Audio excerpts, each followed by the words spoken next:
নমস্কাৰ বন্ধুসকল, আপোনালোকক স্বাগতম জনাইছোঁ মোৰ ইউটিউব চেনেল ৰিজুমণি নাথলৈ। আজি আপোনালোকৰ ওচৰলৈ লৈ আহিছোঁ এটি নতুন ৰেচিপি। আহকচোন ৰেচিপিটো কেনেদৰে বনাইছোঁ গোটেইখিনি আপোনালোকক দেখুৱাই দিম। গতিকে ভিডিঅ'টো স্কিপ নকৰাকৈ আৰম্ভণিৰ পৰা শেষলৈকে চাই থাকিব। আৰু যদি মোৰ চেনেলটোত কোনোবা নতুন হয় তেনেহ'লে চেনেলটো ছাবস্ক্ৰাইব কৰি ল'ব। ৰেচিপিটো বনাবলৈ আমি প্ৰথমতে লৈছোঁ এয়া বেঙেনা, বিলাহী আৰু আলু। এইখিনি এতিয়া এটা কুকাৰত আমি দি দিছোঁ। লগতে দিছোঁ আমি এটা সৰু বাতিৰ জোখেৰে আধা বাতিতকৈও অলপমান কম পানী। বেছি পানী দিব নালাগে, আপোনালোকে ভয় কৰিব নালাগে লাগি ধৰিব বুলি। আৰু লগতে দিছোঁ এচামুচ মিঠাতেল।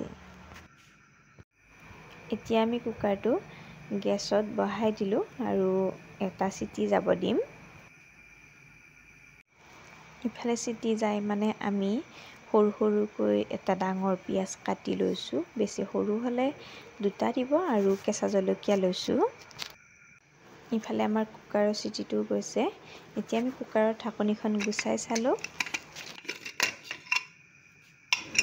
এয়া চাওক, এইখিনি আমাৰ ধুনীয়াকৈ সিজি গৈছে। এতিয়া আমি এইখিনি পিটিকি ল'ম, ভালদৰে মিহি কৰি ল'ম। গোটেইখিনি আমি ভালদৰে পিটিকি ল'লোঁ। এয়া চাওকচোন, ধুনীয়া মিহি হৈ গৈছে। এয়া কেৰাহীখনত অলপ তেল গৰম হ'ব দিছোঁ। তেল আমি বহুত বেছিকৈ দিয়া নাই, কমকৈ দিছোঁ, কাৰণ এইখিনি সিজোতেও আমি তেল দিছিলোঁ। এইখিনি আমাৰ গৰম হৈ গৈছে। এতিয়া আমি কাটি ৰখা কেঁচা জলকীয়া কেইটা ইয়াতে দি দিছোঁ। পিঁয়াজো দি দিম। পিঁয়াজ আমি গোটেইখিনি নিদিওঁ, অলপ কেঁচা দিবৰ কাৰণে আমি থৈ দিম। এতিয়া আমি অলপ পিঁয়াজ দি দিছোঁ আৰু অলপ থৈ দিছোঁ। পিঁয়াজখিনিও আমি অকণমান টাইম ভাজি ল'ম। এতিয়া আমি ইয়াতে অকণমান জিৰা, অকণমান ধনিয়া গুড়ি দি দিছোঁ।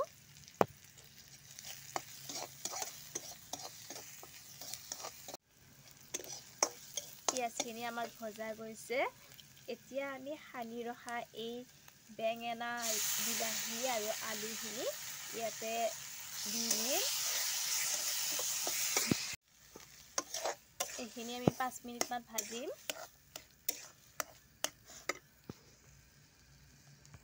এতিয়া আমি ইয়াতে সোৱাদ অনুযায়ী নিমখ দি দিছোঁ। এইখিনি এতিয়া আমি 5 মিনিটমান ভাজি ল'ম। এইখিনি আমি 5 মিনিটমান ভাজি ল'লোঁ। এয়া এতিয়া আমাৰ ৰেডি হৈ গৈছে। এইখিনি অকণমান আমি ঠাণ্ডা হ'ব দিম। এইখিনি এতিয়া কেৰাহীৰ পৰা বেলেগ এখন বাচনত উলিয়াই ল'লোঁ আৰু কাটি ৰখা কেঁচা পিঁয়াজখিনি ইয়াতে দি দিছোঁ। এতিয়া এইখিনি আমাৰ খাবৰ বাবে ৰেডি হৈ গৈছে। বন্ধুসকল, আজিৰ এই ভিডিঅ'টো চাই কেনেকুৱা পালে কমেণ্ট কৰি জনাবলৈ নাপাহৰিব। যদি ভাল পাইছে তেনেহ'লে এটা লাইক কৰিব, শ্বেয়াৰ কৰিব। আৰু যদি মোৰ চেনেলটোত কোনোবা নতুন হয় তেনেহ'লে চেনেলটো ছাবস্ক্ৰাইব কৰি ল'ব আৰু কাষত থকা বেল আইকনটো দবাই দিব। ধন্যবাদ।